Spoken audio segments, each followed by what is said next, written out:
بسم اللہ الرحمن الرحیم۔ بسم اللہ الرحمن الرحیم۔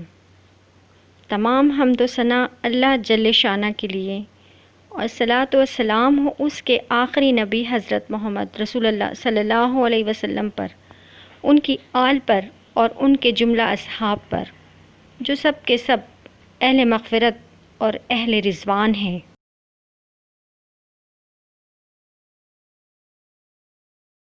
جنگ احد میں جب دونوں فوجیں لڑ رہی تھیں، گھمسان کا رن تھا، کان پڑی آواز سنائی نہ دیتی تھی۔ ایک نوجوان نبی کریم صلی اللہ علیہ وسلم کی خدمت میں حاضر ہو کر کہنے لگا، اے اللہ کے رسول صلی اللہ علیہ وسلم، کیا میں اسلام لاؤں یا قتل کروں؟ نبی کریم صلی اللہ علیہ وسلم نے ارشاد فرمایا، پہلے اسلام لا، پھر قتل کر۔ چنانچہ وہ عین میدان جنگ میں مسلمان ہوا اور تلوار لے کر میدان میں گھس گیا۔ جنگ ختم ہوئی اور 70 مسلم شہیدوں کی لاشیں میدان سے اٹھائی گئی، تو ان میں اس خوش قسمت انسان کی لاش بھی تھی۔ نبی کریم صلی اللہ علیہ وسلم نے اس کے متعلق فرمایا، اس نے عمل تھوڑا کیا، اجر زیادہ پایا۔ صحابہ کرام اس بے مثال شہید پر رشک کیا کرتے تھے۔ حضرت ابو ہریرہ رضی اللہ تعالیٰ عنہ اپنے شاگردوں سے پوچھا کرتے، بتاؤ وہ کون سا شخص ہے جس نے ایک نماز بھی نہیں پڑھی اور سیدھا جنت میں چلا گیا؟ پھر خود ہی فرمایا کرتے کہ وہ احرم عبد الاشہل ہے۔ عبد الاشہل ان کی قوم کا نام تھا، ان کا اپنا نام عمرو بن ثابت رضی اللہ تعالیٰ عنہ اور لقب احرم تھا۔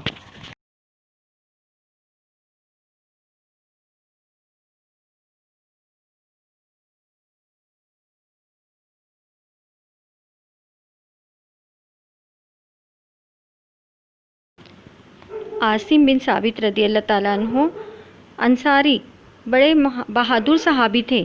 جنگ بدر میں انہوں نے عقبہ بن ابی معیط کو قتل کیا، جس نے مکے میں رسول اللہ صلی اللہ علیہ وسلم کو بہت دکھ دیا تھا۔ جنگ احد میں مصافیہ بن طلحہ اور حارث بن طلحہ جیسے دشمنان اسلام کو جہنم واصل کیا۔ کفار مکہ ہمیشہ ان کی طاق میں رہتے تھے تاکہ ان سے اپنے سرداروں کے قتل کا بدلہ لے لیں۔ جنگ احد کے بعد نبی کریم صلی اللہ علیہ وسلم نے کفار کی نقل و حرکت کا پتہ چلانے کے لیے 10 آدمیوں کی ایک جماعت بھیجی۔ ان کے امیر حضرت عاصم تھے۔ اسفان اور مکے کے درمیان بدہ نامی مقام پر کفار کے قبیلے ہنولیحان کو ان کی آمد کی خبر ہو گئی اور مشرکوں نے 100 تیر انداز انہیں گرفتار کرنے کو بھیجے۔ حضرت عاصم رضی اللہ تعالیٰ عنہ اپنے ساتھیوں کو لے کر ایک پہاڑی پر چڑھ گئے۔ مشرکین نے ان کا محاصرہ کر لیا۔ کچھ دیر مقابلہ ہوا، پھر کفار نے جان بخشی کا وعدہ کرتے ہوئے ان حضرات سے کہا کہ اگر تم پناہ مانگ کر نیچے اتر آؤ تو تمہیں کوئی تکلیف نہیں پہنچائے گا۔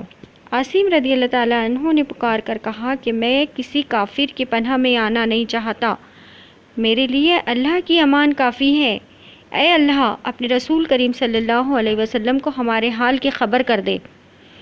اس پر کفار نے شدید تیر اندازی کی، جس سے عاصم رضی اللہ تعالیٰ عنہ سمیت 7 صحابہ کرام شہید ہو گئے۔ کفار قریش کو خبر ہوئی تو بہت خوش ہوئے اور آدمی بھیجے کہ عاصم رضی اللہ تعالیٰ عنہ کی لاش لائے تاکہ اسے جلا کر آتش انتقام کو ٹھنڈا کرے، اور ان کی کھوپڑی کو مصافیہ اور حارث کی ماں کے ہاتھ فروخت کرے، جس نے منت مان رکھی تھی کہ اگر عاصم رضی اللہ تعالیٰ عنہ کا سر ملے گا تو وہ ان کی کھوپڑی میں شراب پیئیں گی۔ عاصم رضی اللہ تعالیٰ عنہ کی شہادت کے وقت دعا کی تھی، خدایا کوئی مشرک میرے جسم کو نہ چھوئے۔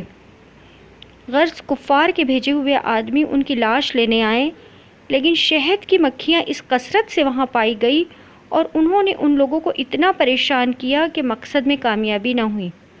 انہوں نے رات کا انتظار کیا کہ مکھیاں ہٹ جائیں گی تو سر کاٹ کر لے جائیں گے، لیکن اتنی زور کی بارش ہوئی کہ ان کا جسم پاک سیلاب میں بہہ گیا اور مشرکوں کے ہاتھ کچھ نہ آیا۔